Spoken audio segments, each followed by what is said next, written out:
कि कांग्रेस पार्टी को एक अंग्रेज व्यक्ति ने बनाया था, ओ ह्यूम उसका नाम था।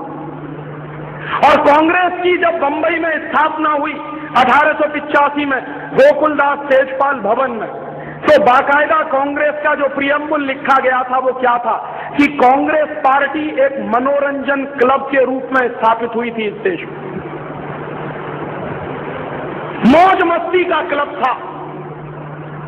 और अंग्रेज क्या कहा करते थे कि इस कांग्रेस पार्टी में ऐसे पढ़े लिखे हिंदुस्तानियों को हम जमा कर देंगे जो हिंदुस्तानियों के मन में थोड़ा बलबला है, और वो बलबला इस पार्टी में निकल आएगा तो फूटकर बाहर निकल जाएगा। और कांग्रेस पार्टी को अंग्रेज कहा करते थे कि ये सेफ्टी बॉल्व है, फ्यूज की तरह से हो जाएगा। इसलिए कांग्रेस की नींव पड़ी, ऐसे नींव पड़ी है इस पार्टी की। और दुर्दिन तो इस पार्टी को देखने ही थे। मैं आपको पूरी विनम्रता से कह रहा हूं, अगर महात्मा गांधी ना आए होते साउथ अफ्रीका से तो कांग्रेस को पूछने वाला कोई नहीं था इस देश में, कोई जानता भी नहीं था कि कांग्रेस है और नहीं भी है। गांधी जी ने आके इसमें प्राण फूके थे और गांधी जी ने आके इसको जन आंदोलन का रूप दिया था। बाद में गांधी जी खुद इतने दुखी हुए कि उन्होंने आजीवन कांग्रेस से इस्तीफा दे दिया था। और बाद में गांधी जी कांग्रेस पार्टी में मेंबर तक नहीं रहे, और अंत में जीवन के आखिरी दिनों में गांधी जी ने यह बहुत स्पष्ट कह दिया था कि कांग्रेस को खत्म कर दो। क्यों? गांधी जी कहा करते थे कि अगर इस कांग्रेस को खत्म नहीं किया तो ये हिंदुस्तान को वैसे ही लूटेगी जैसे अंग्रेज इस देश को लूटते रहे। लेकिन इन कांग्रेसियों ने कांग्रेस को खत्म नहीं की, गांधी को खत्म करवा दिया, क्योंकि गांधी उनके रास्ते की रुकावट बनने लगे थे। और बाद में जब कांग्रेस खत्म नहीं हुई तो आज आप उसका हश्र देख रहे हैं। हिंदुस्तान में घोटाले दर घोटाले इस पार्टी ने रिकॉर्ड कायम किया है।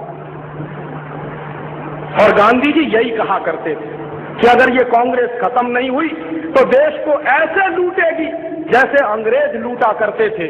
वही बात आज गांधी जी की सत्य सिद्ध हो रही है इस देश में। और ऐसे धोखाधड़ी से, ऐसे 420 के काम से पंडित नेहरू इस देश के प्रधानमंत्री बने थे। और ऐसी धोखाधड़ी से अगर इस देश की आजादी आई हो तो वो आजादी है कहां? और इसलिए गांधी जी 14 अगस्त 1947 की रात को दिल्ली में नहीं आए थे, वो नोआखली में थे।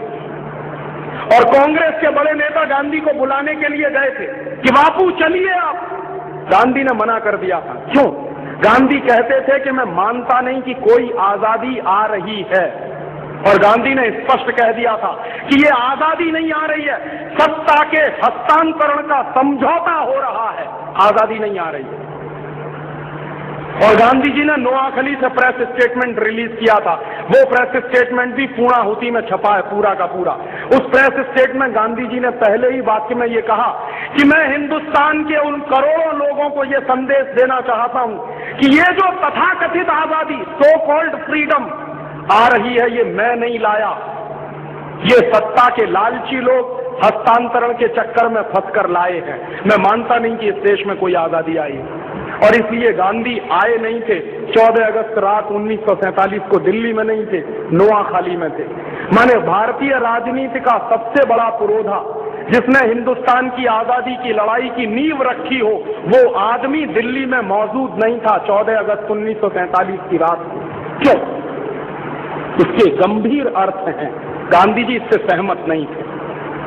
और 14 अगस्त 1947 की रात को जो कुछ हुआ है, 14 अगस्त 1947 की रात को जो कुछ हुआ है वो आजादी नहीं आई, ट्रांसफर ऑफ पावर का एग्रीमेंट साइन हुआ था पंडित नेहरू और लॉर्ड माउंटबेटन के बीच में।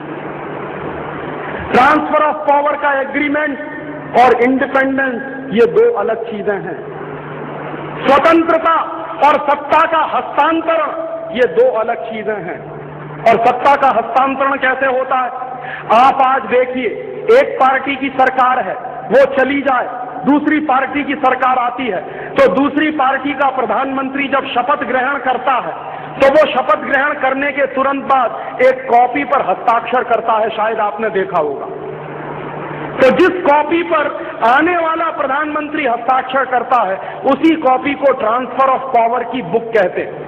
और उस पर हस्ताक्षर के बाद पुराना प्रधानमंत्री नए प्रधानमंत्री को सत्ता सौंप देता है और वो निकलकर बाहर चला जाता है। यही नाटक हुआ था 14 अगस्त 1947 की रात को 12 बजे। लॉर्ड माउंटबेटन ने अपनी सत्ता पंडित नेहरू के हाथ में सौंपी थी और हमने कह दिया कि स्वराज्य आ गया। कैसा स्वराज्य और काहे का स्वराज्य? अंग्रेजों के लिए स्वराज्य का मतलब क्या था और हमारे लिए स्वराज्य का मतलब क्या था? अंग्रेज कहते थे कि हमने स्वराज दिया, माने अंग्रेजों ने अपना राज तुमको सौंप दिया। ये अंग्रेजों का इंटरप्रिटेशन था। और हिंदुस्तानी लोगों का इंटरप्रिटेशन था कि हमने स्वराज्य ले लिया, अंग्रेजों ने अपना राज्य तुमको सौंपा था ताकि कुछ दिन तुम इसको चला लो, जब जरूरत पड़ेगी तो हम दोबारा आ जाएंगे। और अभी महारानी इसीलिए याद दिलाने के लिए वापस आई है।